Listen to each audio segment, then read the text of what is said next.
Labas vakaras, gerbiami AR televizijos žiūrovai, su jumis laida Istorija. Aš Arvydas Kšanavičius, o šį vakarą svečias Vytauto didžiojo universiteto istorikas, Kauno istorijos metraščio redkolegijos sekretorius Jonas Vaičenonis. Šios laidos tema Kauno istorijos metraštis, leidinys apie Kauno miesto ir krašto istoriją. Kaip kilo mintis, kad reikia pradėti leisti tokio pobūdžio knygą? Na, mintis kilo ne iš pradžių.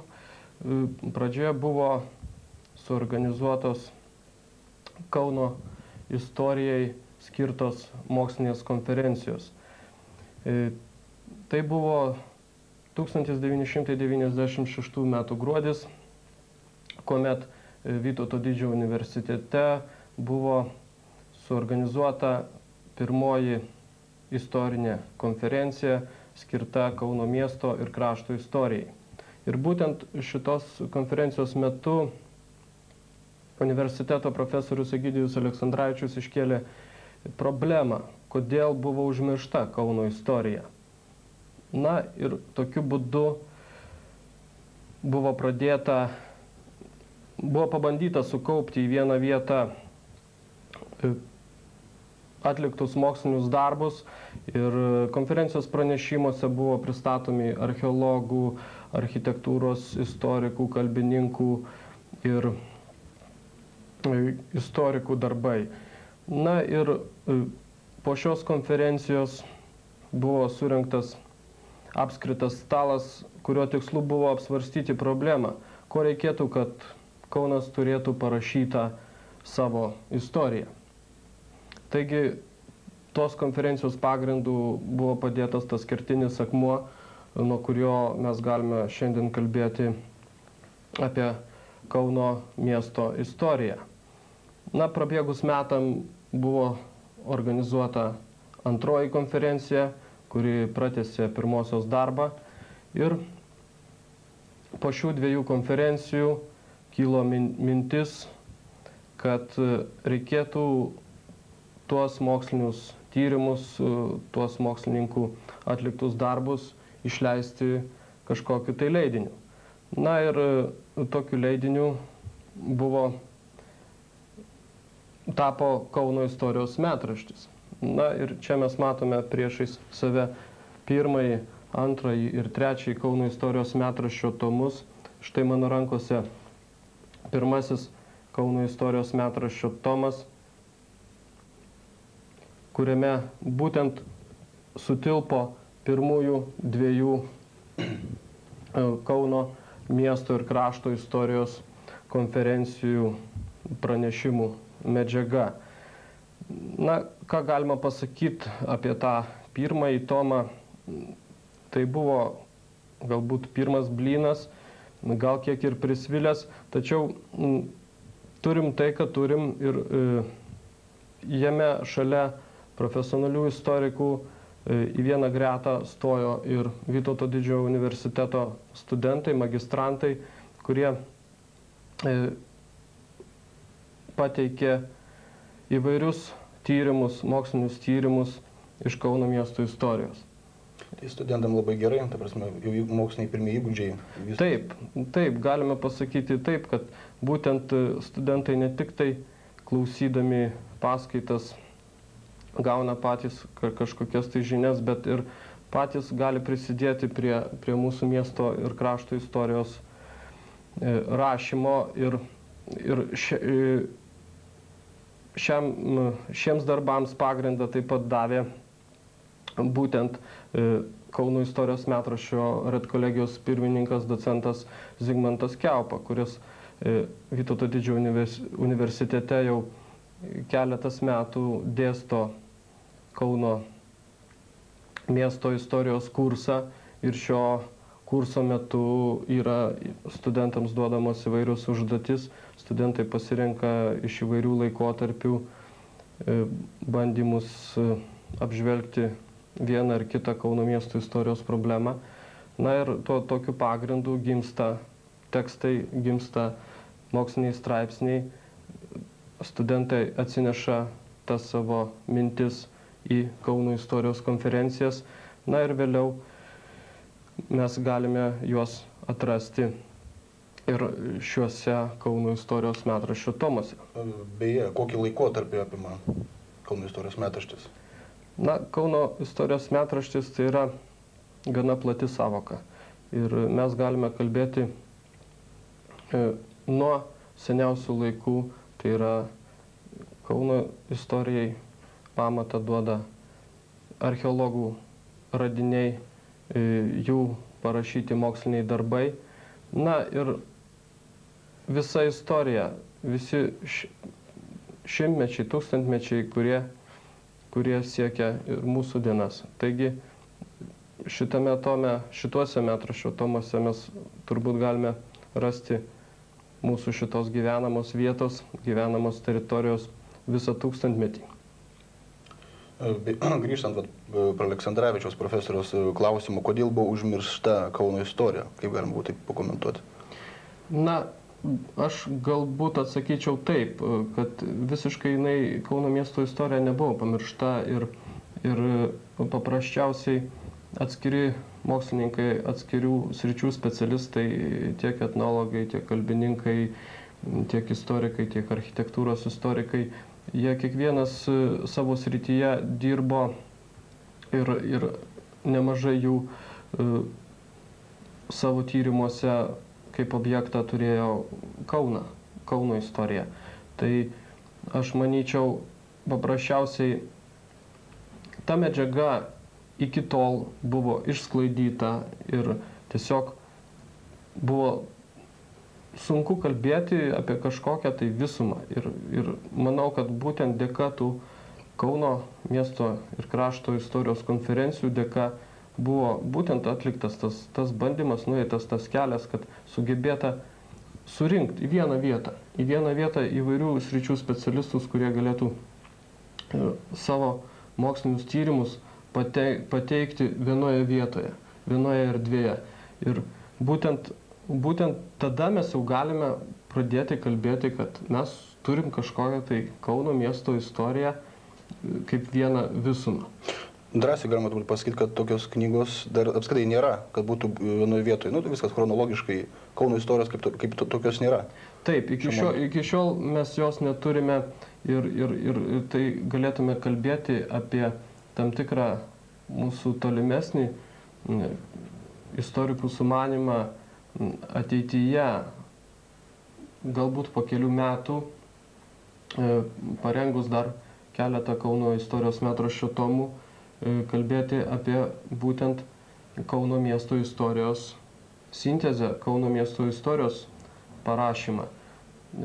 Kol kas pirmi žingsniai yra jau žengti, turime rezultatą ir aš manau, kad galima tikrai tikėtis, kad galbūt Lietuvos tūkstantmečiui mes turėsime savo miesto istoriją, atskirą knygą, šalia kurios galės puikuotis ir daugiatomis Kauno istorijos metraščio leidinys. Kokie miestai turi savo parašytą miesto istoriją? Na, šiandien mes galime kalbėti, kad pakankamai senokai savo miesto istorijos yra sulaukęs Vilnius, tačiau galime taip pat teigti, kad jau ir šiandien Vilniaus miesto istoriją reikėtų perrašyti, ją papildyti naujom medžiagom, naujais tyrimais. Ir aš manau, kad vėlgi galbūt tai taip pat bus padaryta. Na, prieš gerą dešimtmetį mes sulaukėme Šiaulių miesto istorijos. Na, o kalbėti apie kitų didmiesčių istorijas yra kol kas problemiška. Turime mes Lietuvoje daug įvairių leidinių skirtų įvairių miestelių istorijoms, įvairių kraštų istorijoms, įvairių gyvenviečių istorijoms, bet kažkaip taip atsitiko, kad būtent tarp šių visų knygų, tarp šių visų leidinių Kaunas kažkaip kaip ir liko nuošalyje. Galbūt dabar kiekvieną tomą panalizuokime atskirai, pradedant nuo pirmo, apie istorikų darbus, kokius problemas jie kelia. Kokia? Taip, galime pamėginti. Pirmajame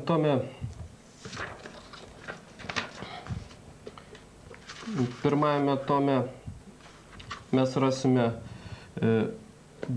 labai daug ir įvairių straipsnių, kurie yra skirti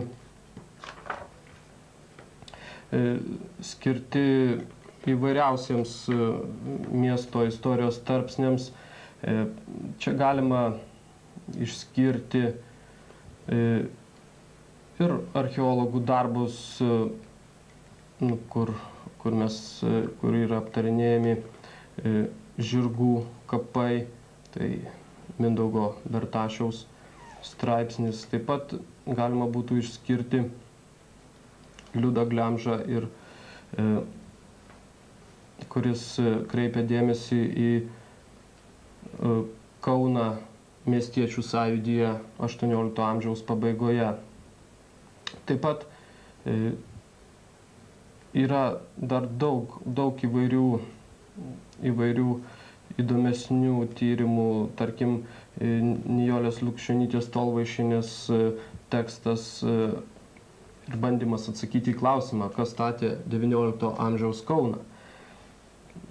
Taip pat yra kompleksiškai pateikti Fredos istoriniai tyrimai. Čia mes turime ir Fredos mūsų miesto rajono vienos dalies tokią istorinę apžvalgą. Čia mes turime Fredos istorinę raidą nuo 15 amžiaus iki 40-ųjų metų. Mes turime aptarimą istorinių Fredos vietovardžių, na ir dar daugelį kitų tekstų, kurie vienaip ar kitaip papildo mūsų miesto istorijos tyrimus. Na, pats metraštis vėlgi jis iki šios dienos bando atrasti savo veidą ir žvelgiant į pirmąjį tomą mes galim pasakyti, kad per tuos kelis metus nuo išleidimo pirmojo tomo 98-aisiais yra nusistovėjusios atskiros rubrikos, kurios vienaip ar kitaip išliks ir bus tęsiamos ateinančiuose tomuose. Yra tokios rubrikos kaip šaltinių publikacijos, kuriuose puikuojasi įvairūs dokumentai, įvairi medžiaga iš mūsų miesto ir miesto aplinkos istorinių įvykių. Taip pat yra pakankamai įdomi ir tiesiog tokia rubrika iš palikimo. Būtent šitoj rubrikoje yra stengiamasi pristatyti galbūt užmirštus darbus, galbūt seniau pasirodžiusius darbus. Tiesiog juos įdėti į tuos metraščio puslapius, kad ateities istorikai, kad dabartiniai mūsų studentai lengviau surastų tas medžiagas, tuos šaltinius, tuos tekstus. Kokie autoriai pirmam tome minėtini? Na, mes čia turbūt galime išskirti iš palikimo, tai vis dėlto mums gerai pažįstama Jurgį Opsą, kuris yra jau pasitraukęs iš gyvenimo, bet Kauno tyrimams, Kauno istorijai jisai skyrė pakankamai daug dėmesio ir buvo pakankamai aktyvus architektūros istorikas ir atliko nemažai darbų. Ir būtent mes šiame pirmajame tome randame buvusio Bernardinų vienuolyno ansamblio Kaune istorinius tyrimus, būtent parengtus Jurgio Opso. Tai šitas istorinis palikimas, žodžiu, yra, kaip sakyt, pasiekęs šias dienas ir mes galim pasidžiaugti, kad būtent galim pristatyti tuos tekstus, kurie galbūt nebuvo skelbti, kurie nebuvo publikuoti ir tokiu būdu tiesiog bandom, kad tie tekstai nebūtų pamiršti, kad jie išliktų. Kokie straipsniai liečia, tarkim, 20 amžiaus pradžią, tokia, taip sakant, neseną praeitį šitame tome? Na, neseną praeitį, tai turbūt galime taip pat paminėti, tarkim, ir Giedrių Globį, VDU absolventą, kuris yra pateikęs darbą apie skautų organizacijas Kaune 1919-40 metais. Tai vėlgi pakankamai įdomus tekstas ir aš manau, kad dabartiniai skautai taip pat galėtų atrasti jame savo naudingos medžiagos ir informacijos. Ir turint omenyje, kad būtent šiuo metu Kaune yra centrinė skautų Lietuvos skautijos būstinė. Tai taip, kad aš manau, kad šitas tekstas būtų ir jiems naudingas. Na, čia yra straipsnis Irminos Matonytės apie Kauno politinį elitą. Gana toks įdomius specifinius Kauno bruožus paliečia. Taip, būtent vėlgi tai yra bandymas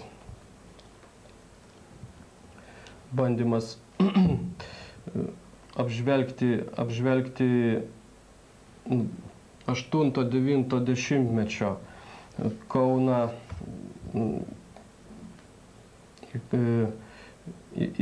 įvardinant įvairias socialinės grupės, aptariant brežnevinės stagnacijos metus.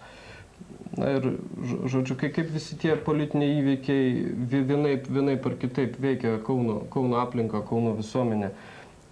Ir aš manau, kad tai ne pirmas ir ne paskutinis tokio tipo tekstas, nes mes, sakysim, kalbėdami apie antrąjį Kauno istorijos galbūt ir pereikime prie metraščio tomą, mes galime tiesiog išskirti dar keletą įdomių tekstų, kurie galbūt siejasi ir papildo tuos, kurie buvo pirmajame tome. Tai čia norėčiau tada atkreipti Vytauto didžiojo universiteto daktarės Rūtos Marcinkevičienės tekstą Kauno vardo konotacija. Tai yra vardažodžių semantika ir būtent atliekant tyrimus buvo pabandyta remiantis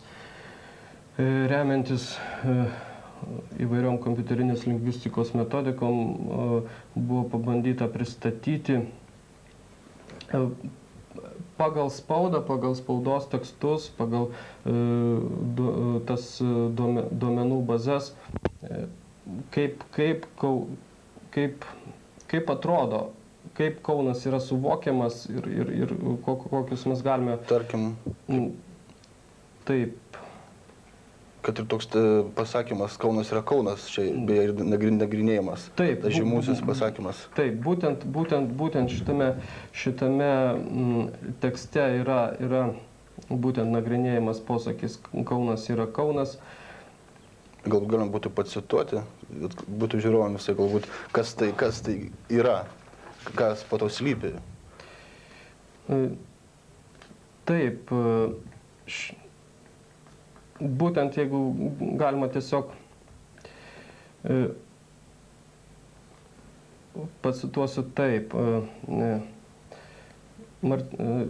Daktarė Marcinkevičienė teigia, kad patyrinėjus eksperimento anketas bei publicistikos kontekstus paaiškėjo, kad vertinimo pobūdis daugeliu atveju yra nulemtas šį posakį vartojančių asmenų kilmės.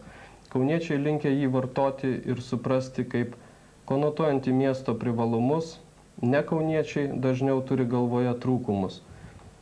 Išimtį sudaro dažniausiai pateiktas tautologijos aiškinimas ir asociacijos, sukeltos žodžių, stimulų. Kaunas, tikras Kaunas, tai yra mafijozų, nusikaltėlių miestas. Jis vieną ar kitą formą buvo fiksuotas tiek kauniečių, tiek ir atvykėlių atsakymuose. šio miesto vardo konotacijos elemento atsiradimo priežastis dera aptarti atskirai. Ir būtent pabandoma aptarinėti šiame tekste tokią mūsų miesto specifiką ir būtent bandoma ieškoti atsakymą, kodėl taip yra, kodėl visuomenė suvokia tokį pasakymą Kaunas yra Kaunas. Ir nors manyčiau, kad tai vėlgi nauji tyrimai ar prabėgę keli metai keičia miesto veidą. Ir, jeigu tęsiant kalbą apie naujausiąją mūsų Lietuvos istoriją, tai galime pasakyti, kad būtent antrajame Kauno istorijos metraščio tome yra atsiradusi pakankamai didžiulė šaltinių publikacija, kurioje yra pateikti Kauno sąjūdžio, Lietuvos persitvarkymo sąjūdžio Kauno miesto tarybos protokolų publikacija, užimanti turbūt per 200 puslapių. Ir mes galim pasakyti, kad tai kol kas Lietuvoje bene vienintelis atvejis, kuomet šitie naujausios istorijos šaltiniai yra publikuoti, jie yra prieinami visuomeniai ir visuomenė gali tiesiog pasižiūrėti, kaip netgi šiandieniniai politikai, šiandieniniai Lietuvos atstovai, kaip tuo metu jie elgėsi, kaip jie tuo metu balsavo, kokias pažiūras išsakė. Ir aš manau, kad galim atsigręžus dešimtmečių atgal, mes galim būtent remdamiesi šitą publikaciją, galim padaryti dabar tam tikrus vertinimus ir galbūt netgi ateinančiuose rinkimuose šitie dalykai palengvintų apsispręsti. Tiesa, beje, tenai prieš kovo 11-ąją berods mėnuo ir po kovo 11-os yra dingę protokolai. Tai atkreiptinas dėmesys, Taip. Dėl ko jie, ta prasme, galėjo dingti? Buvo pabandyta išsiaiškinti, kodėl, buvo pabandyta klausti tų pačių žmonių, tų pačių amžininkų, kodėl. Tačiau realiai iki galo atsakymai nebuvo surasti. Nes tai buvo visgi vienas iš karščiausių. Taip, ir dėja, nepaisant to, kad čia yra beveik visi protokolai publikuoti, dėja yra maža balta dėmelė ir aš manau, kad ateities tyrimuose gal ateityje pavyks surasti ir sakysim, ateinančiuose metraščio tomuose pavyks užpildyti tą spragą, tiesiog įdėti tuos trūkstamus keletą protokolų, kurie būtent turėjo būti surašyti pačiom karščiausiom Lietuvai dienom prieš pat mūsų nepriklausomybės atstatymą, paskelbimą prieš pat kovo 11 ir tuoj po jos. Kokius darbus dar galima būtų išskirti iš antro tomo? Antrajame tome taip pat yra dar daug, nemažai įvairių straipsnių. Tai turbūt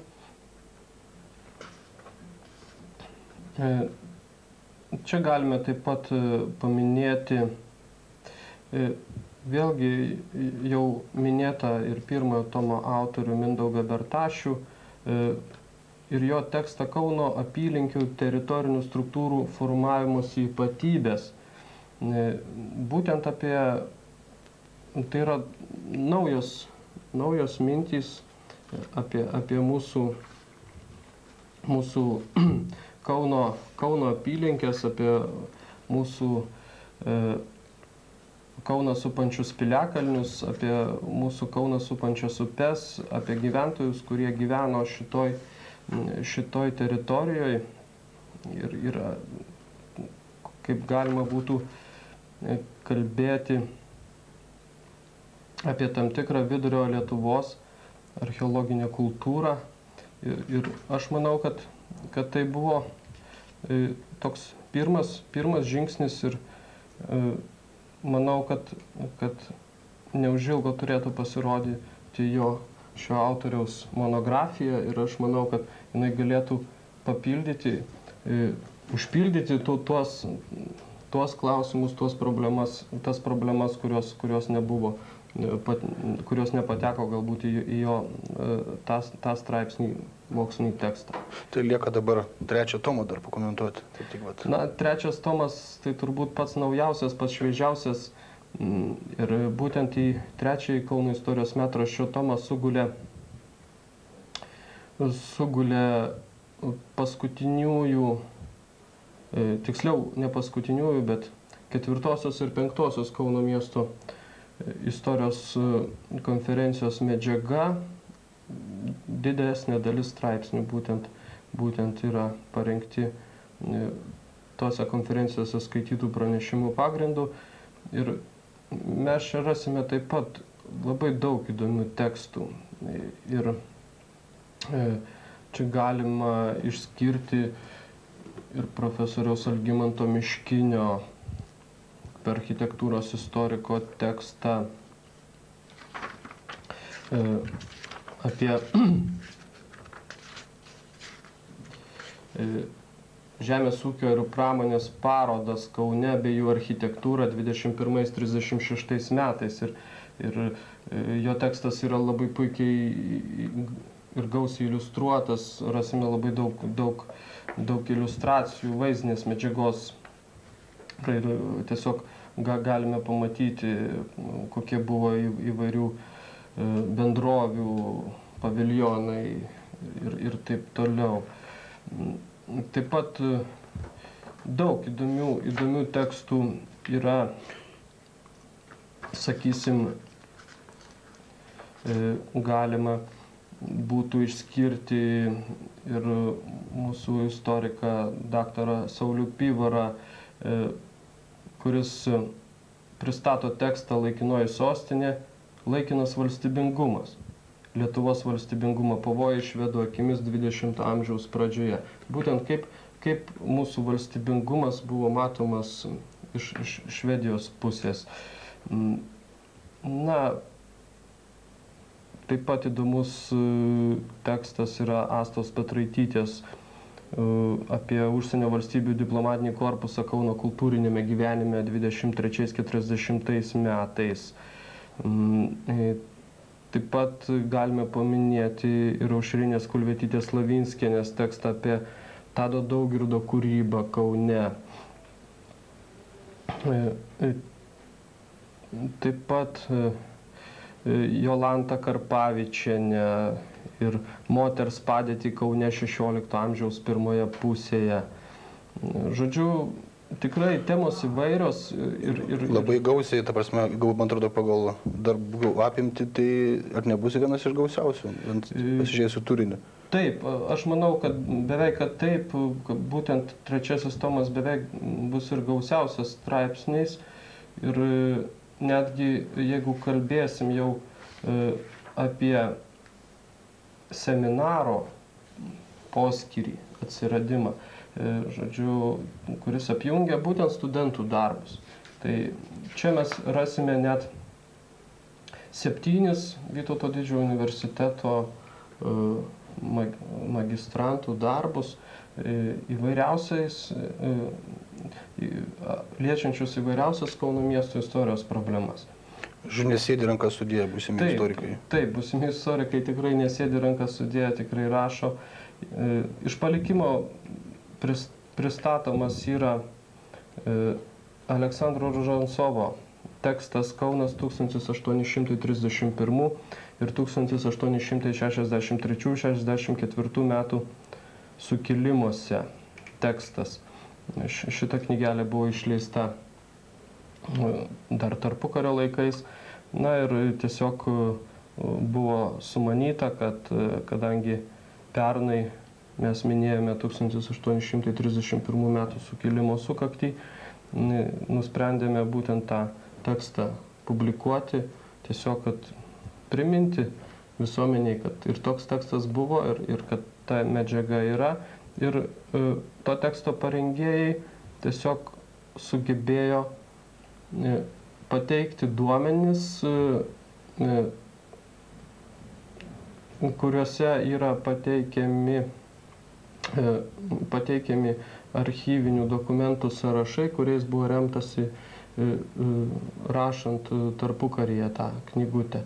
Ir nauji šifrai dabartinėme archyve. Gaila, kad laikas labai greitai bėga. Dabar labai trumpai, kas planuojama toliau? Na, planuojama toliau, galime pasidžiaugti, kad jau šiandien mes galvojame apie 4. ir 5. Kauno istorijos metraščio tomus. 4. mes skirsime būtent medžiagai, kuri bus sutalpinta remiantis šiuometinę Kauno istorijos konferencija, kuri buvo skirta 1972 metų Kaunui. Tai alternatyvioji kultūra, politinis protestas ir kultūrinė rezistencija, kuri buvo ši konferencija skirta Romo Kalantos aukos ir antisovietinių neramumų 30-osiams metinėms paminėti. Na ir mes tikimės, kad būtent šita visa konferencijos medžiaga tilps į 4. tomą. O 5. O 5. vėlgi jį turėtų tilpti ne tik tos konferencijos metu, 2 dieną skaitytų pranešimų pagrindų parengti tekstai, kuri ta dalis buvo pavadinta Kauno istorijos profiliai, bet mes turime jau ir naujų tekstų, tiesiog jau mokslininkai pateikia mums įvairius tekstus, kurie nori, kad jų tekstai apie Kauną, iš Kauno miesto istorijos, kad jie patektų į šitą metraštį. Tai tikimės, kad būtent didesnė dalis tų naujų tekstų pateks į 5. tomą. Na ką, laida baigėsi. Atsisveikiname su televizijos žiūrovais ir iki kitų susitikimų. Viso gero. Viso gero.